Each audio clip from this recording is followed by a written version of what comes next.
Bab 124. Liman, tapi istri Rena yang lebih parah.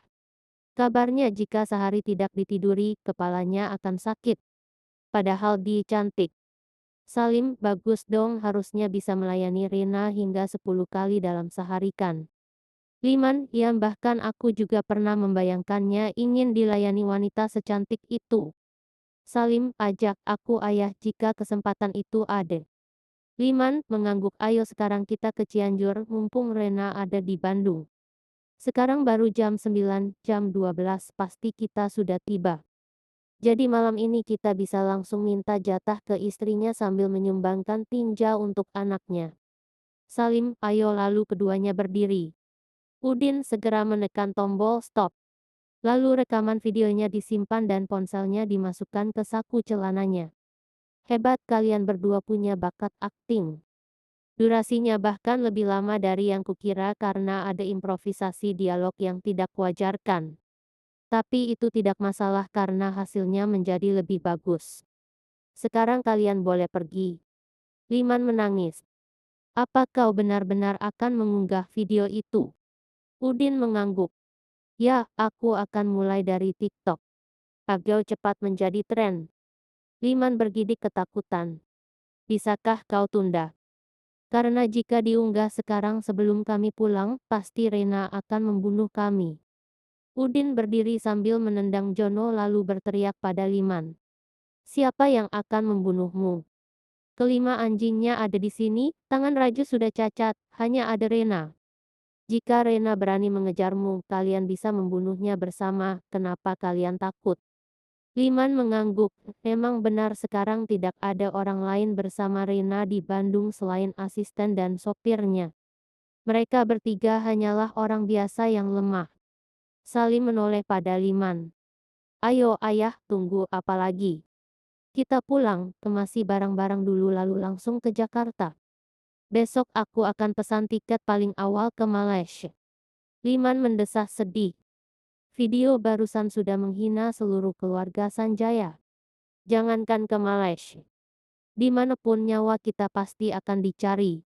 Salim menggigil. Ayah, mencari kita akan menghabiskan banyak uang. Rena akan berpikir dua kali jika harus mengejar kita ke luar negeri. Liman menggeleng. Rena sangat mencintai istrinya. Kita sudah menghinanya. Meskipun mereka harus menghabiskan uang banyak, kita pasti akan terus dicari. Tidak akan ada tempat yang aman untuk kita bersembunyi. Udin berteriak karena kesal. Jika begitu, aku akan mengunggahnya sekarang. Kalian ingin selamatkan. Cepat lari. Jangan salahkan aku jika kau cepat tertangkap karena kau berpikir terlalu lama. Liman segera menuntun Salim keluar dari ruang makan VIP. Oke. Aku pergi, ujarnya. Keduanya segera berlari ke tempat parkir untuk mengambil mobil dan pergi. Bahar bertanya kepada Udin. Den, apa kau akan membiarkan mereka berdua lolos? Udin tersenyum. Mereka berdua sudah sangat menghina keluarga Sanjaya pasti akan mencari cara untuk membunuh mereka. Jadi mereka tidak akan hidup lama, jikapun selamat mereka akan terus dibayangi ketakutan. Yang jelas mereka tidak akan berani kembali lagi ke Bandung. Itu saja sudah cukup. Bahar kagum hukuman yang dijatuhkan oleh Udin sebenarnya sama saja dengan membunuh, hanya bukan dengan tangannya sendiri dan tidak akan ada mayat mereka di Bandung. Kini di ruang makan VIP ada 8 orang. 5 di antaranya adalah pengawal Rena. Bahar bertanya lagi kepada Udin. Den, hukuman apa yang pantas untuk 5 orang ini? Udin tertegun lalu berbalik bertanya. Apa kau punya ide bagus? Melihat Jono yang sudah mencoba membunuhnya, jelas Bahar sangat marah. Bahar tidak menyangka keluarga Sanjaya akan mengincar nyawanya juga. Jika bukan karena Udin, Bahar pasti sudah menjadi mayat. Maka Bahar menatap Udin. Den, serahkan kelima orang ini kepadaku. Apa rencanamu? Tanya Udin.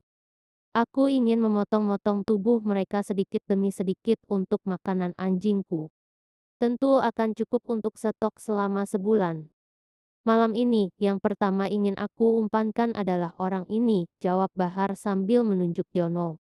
Jono dan yang lainnya langsung menangis lagi setelah mendengar hukuman yang direncanakan Bahar.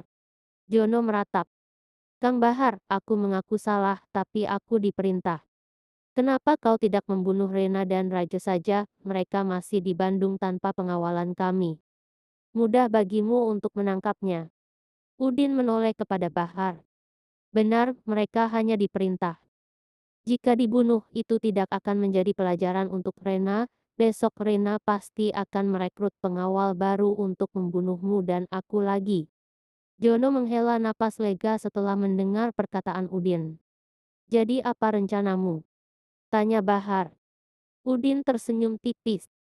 Ukir dahi mereka, aku ingin menulis pesan kepada Rena melalui dahi para pengawalnya. Lalu Udin bertanya kepada Jono dan anak buahnya. Siapa yang mau diukir duluan? Akan ada diskon kata untuk yang pertama berani melakukannya. Jono ragu-ragu, karena Jono telah melihat Liman diukir sebelumnya.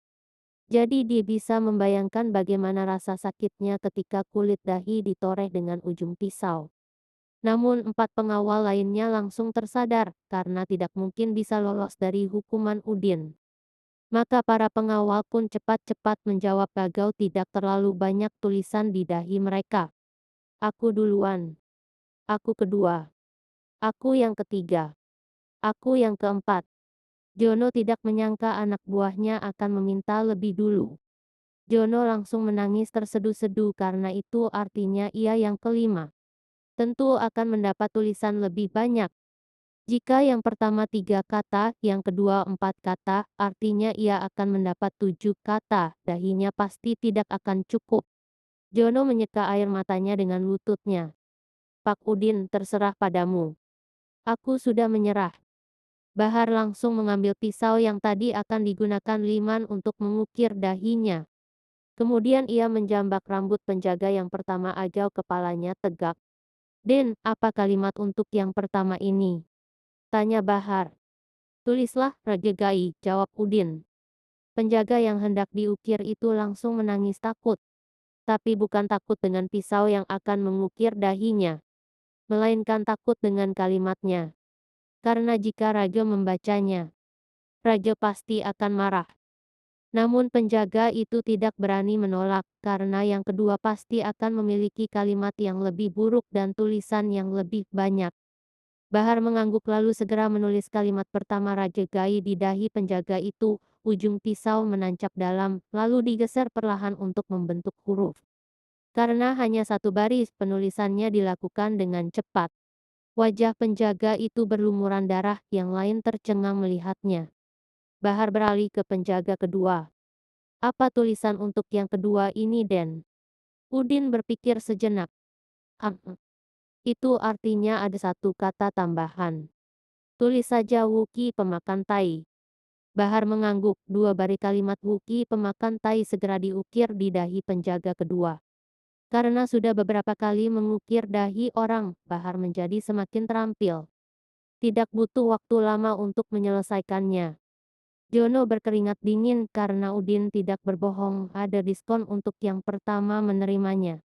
Itu berarti dia akan mendapat 6 kata. Jadi ia segera berkata, Kang Bahar, aku yang ketiga saja. Bahar menendang Jono. Pemimpin harus mengalah. Kau sudah benar di posisi kelima. Jangan korbankan anak buahmu demi kepentinganmu sendiri. Dasar bodoh. Jono langsung terdiam. Udin tersentuh oleh kata-kata Bahar. Kang jika menawar lagi, tambah 1 kata lagi buat di. Jika masih menawar, tambah lagi. Mungkin pada akhirnya kau bisa menulis cerita pendek di seluruh wajahnya. Bahar tertawa. Itu tidak akan cukup, huruf-hurufnya akan menumpuk. Udin tertawa. Wajahnya masih lebar, pada pipi kiri dan kanan, jika belum cukup kau bisa turun ke lehernya, terus ke dadanya. Itu akan sangat bagus untuk seorang pemimpin. Lihat orang Dayak di Kalimantan, tubuh mereka penuh tato. Bagi mereka, semakin banyak tato yang mereka miliki, akan semakin bangga dan semakin dihormati mereka. Jono semakin gemetar ketakutan, keringat dingin membasahi seluruh tubuhnya seperti orang yang sedang mandi. Pak Udin, maafkan aku tidak akan menawar lagi. Aku bersedia menjadi yang terakhir diukir. Bahar beralih ke penjaga ketiga. Kalimat apa ini, Den? Raja pria bertulang lunak, jawab Udin. Kenapa bertulang lunak? Bahar menggerutkan kening. Liman bilang dia selalu berubah menjadi perempuan di malam hari. Perempuan umumnya gemulai, tentu Raja pun akan begitu, tulang tubuhnya akan menjadi lentur seperti karet, jelas Udin. Bahar tertawa terpingkal lalu mengangguk dan mulai mengukir dua baris kalimat di wajah pengawal ketiga. Kemudian ia beralih ke pengawal keempat. 5 kata untuk yang keempat, apa itu? Tanya Bahar. Udin tertegun, berpikir lagi. Burung rena kecil dan bengkok. Bahar terduduk karena perutnya semakin pegal tak kuasa menahan tawa. Den, perutnya kan buncit, berarti dia tidak bisa melihat burungnya sendiri. Udin pun tertawa. Benar Kang, mungkin itu yang membuat Rina memiliki targa. Untuk menunjukkan kepada wanita meskipun burungnya kecil dan bengkok, tapi tetap perkasa. Bahar mengangguk lalu berdiri kembali dan mengukir 3 baris kalimat di dahi pengawal keempat itu. Akhirnya, giliran Jono. Jono menatap wajah keempat anak buahnya yang sudah merah karena darah. Jono jelas sangat menyesal tidak menjadi yang pertama, karena keadaannya akan semakin parah dari mereka.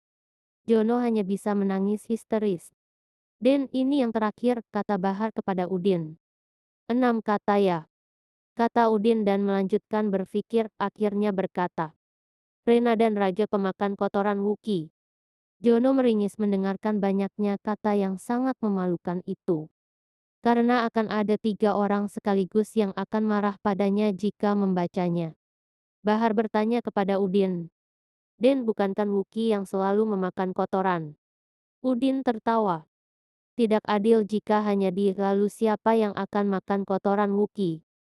Masa mau dimakan sendiri juga? Bahar mengangguk sambil terkekeh. Oke Den, aku mau mengukirnya lebih besar dan lebih dalam. Jono berkata dengan marah. Kang Bahar, tunggu sebentar. Kenapa? Mau tawar-menawar lagi? Tanya Bahar sambil tersenyum pada Jono. Jono menggeleng. Ganti pisaumu dulu. Itu sudah dipakai untuk mengukir 4 orang, aku takut tertular jika salah satunya mengidap AIDS.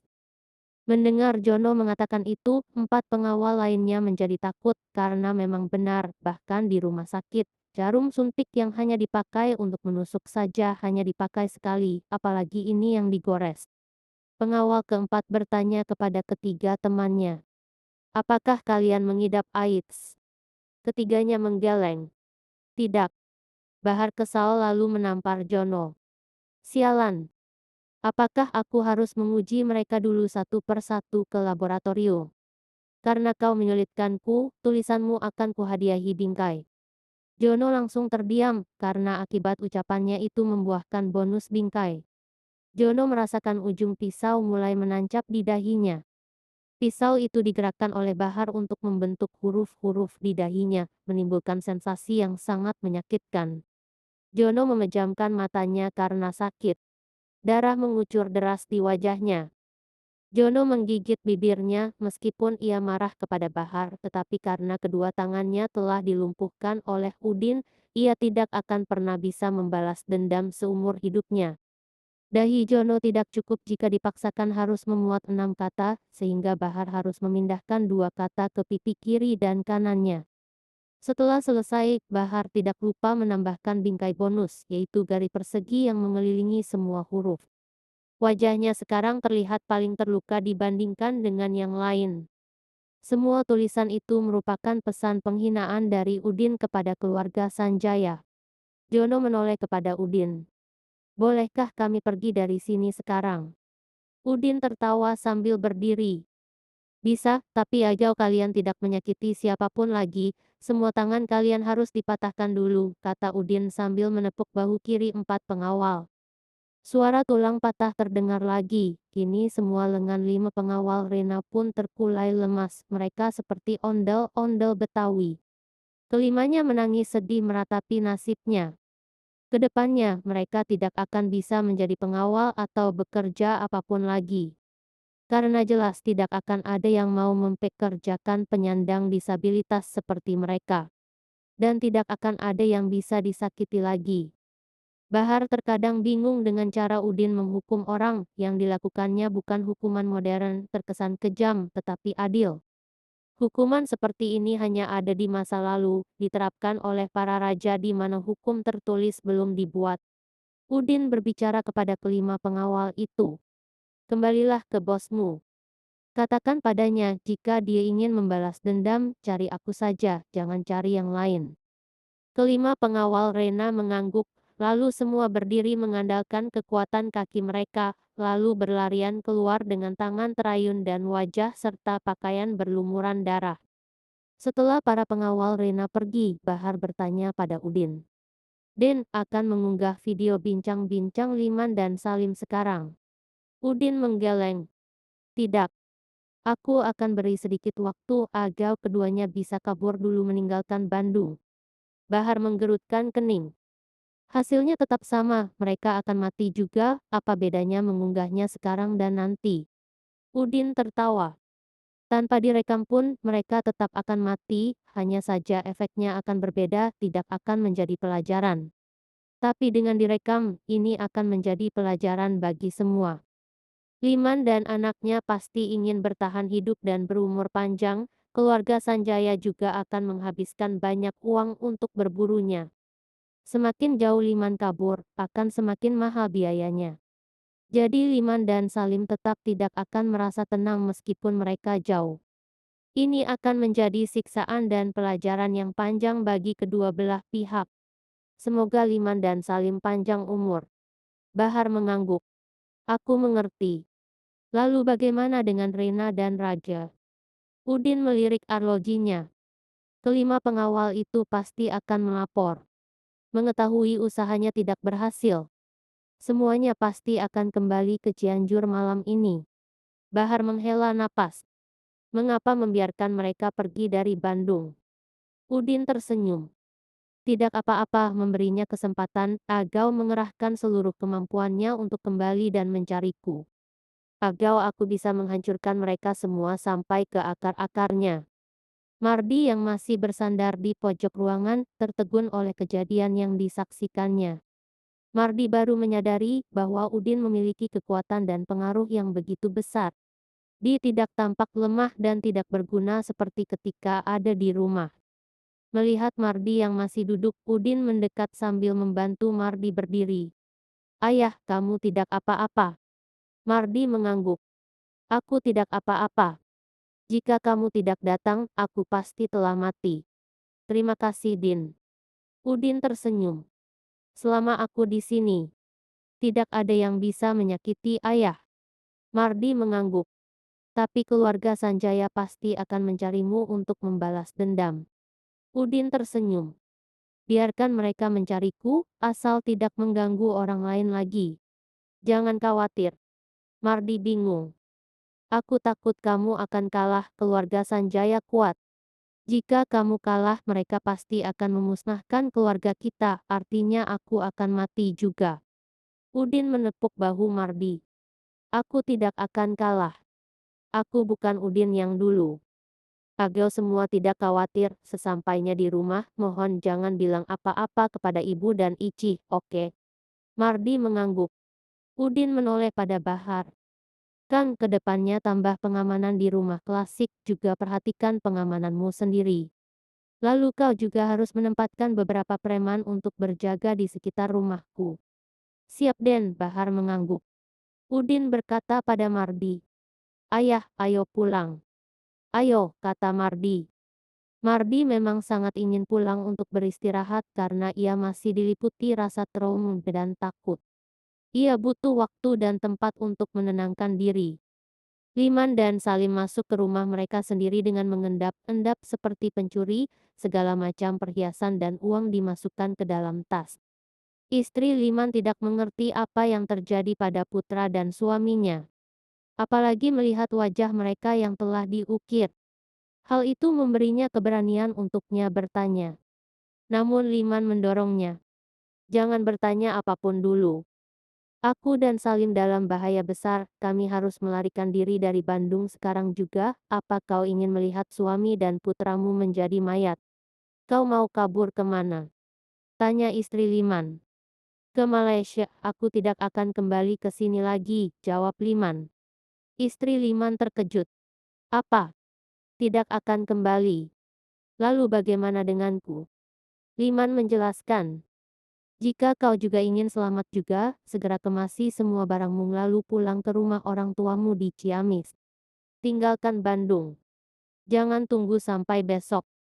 Mendengar penjelasan suaminya, istri Liman tak berani bertanya lagi, ia pun langsung mengemasi barang-barangnya. Liman bertanya kepada Salim. Coba lihat YouTube atau TikTok, apakah videonya sudah diunggah? Ponselku kan masih di si Udin, jawab Salim. Liman dengan enggan memberikan ponselnya kepada Salim. Pakai punyaku, buka dan periksa. Karena ponsel Liman tidak punya aplikasinya, Salim harus mengunduhnya terlebih dahulu. Lalu Salim melihatnya. Belum ada video kita. Liman mengangguk. Bagus. Cepat selesaikan semuanya, kita akan segera berangkat. Lalu Liman menoleh ke istrinya. Jika masih ada yang tertinggal, panggil saudaramu untuk menjual semua yang tersisa termasuk rumah ini. Lalu tukarkan dengan dolar. Kirimkan padaku setelah aku sampai di Malaysia. Istrinya dengan enggan menjawab. Biar aku telepon dia di jalan karena dia memegang kunci serep rumah ini. Jono dan 4 anak buahnya berjejer di pinggir jalan untuk pergi ke Padma dengan taksi. Mobil ditinggalkan di rumah klasik karena sudah tidak ada yang bisa mengemudi. Namun banyak taksi yang langsung kabur setelah melihat calon penumpang mereka, tidak ada yang berani menarik mereka. Taksi mana yang mau menarik segerombolan orang dengan wajah berlumuran darah dan tangan terluka? Semua orang pasti ketakutan. Akhirnya, ada taksi yang bersedia menarik mereka tetapi meminta harga 2 kali lipat karena mobilnya pasti akan kotor berlumuran darah. Tanpa ragu, semua orang langsung berebut hendak masuk. Namun sopir taksi berkata, Pak, mobil ini hanya boleh membawa maksimal 4 orang penumpang. Jadi 1 orang harus pindah ke taksi lain. Jono marah. Apa masalahnya? Aku bayar 3 kali lipat. Sopir taksi akhirnya mengangguk. Oke. Jika begitu, 4 orang di belakang. Kata sopir taksi lalu menutup semua pintu karena tidak ada penumpangnya yang bisa menutup pintu sendiri. Ke 4 orang berdesakan di belakang, jelas mereka merintih kesakitan karena bahu mereka saling menghimpit. Jono yang duduk di depan berkata, antar kami ke Hotel Padma. Sopir taksi bertanya, kalian terluka. Kenapa tidak ke rumah sakit dulu? Jono marah. Diam. Kau mengemudi saja. Aku sudah bilang ke Padma ya ke Padma. Jangan mengaturku. Sopir mengangguk dengan kesal lalu menginjak pedal gas. 4 pengawal di belakang menjerit setiap kali mobil berbelok dan mengerem. Karena semua tidak bisa menahan tubuh mereka dengan tangannya. Mereka hanya bisa bergoyang ke sana kemari sementara bahu mereka seperti diremas. Sopir berbicara kepada Jono. Lihat, teman-temanmu di belakang sudah kesakitan, bagaimana jika ke rumah sakit dulu? Jono memelototi sopir itu, agar tetap fokus menyetir. Lalu Jono menoleh ke belakang. Hentikan jeritan kalian. Kita akan langsung ke Padma. Karena secerdas apapun dokternya, patah tulang bahu berbeda dengan patah tulang lengan. Sulit disembuhkan, Rina Sanjaya harus bertanggung jawab, dia harus mengobati dan membayar biaya pensiun kita. Dan dia juga harus membunuh si Udin untuk membalaskan dendam kita. Seseorang yang duduk di belakang bertanya. Jono, bagaimana dengan tulisannya? Pasti Rena dan Rajo akan membacanya, mereka pasti akan memarahi kita kan? Jono menjawab. Tidak, karena bukan kita yang melakukannya. Rena pasti bisa mengerti. Bersambung.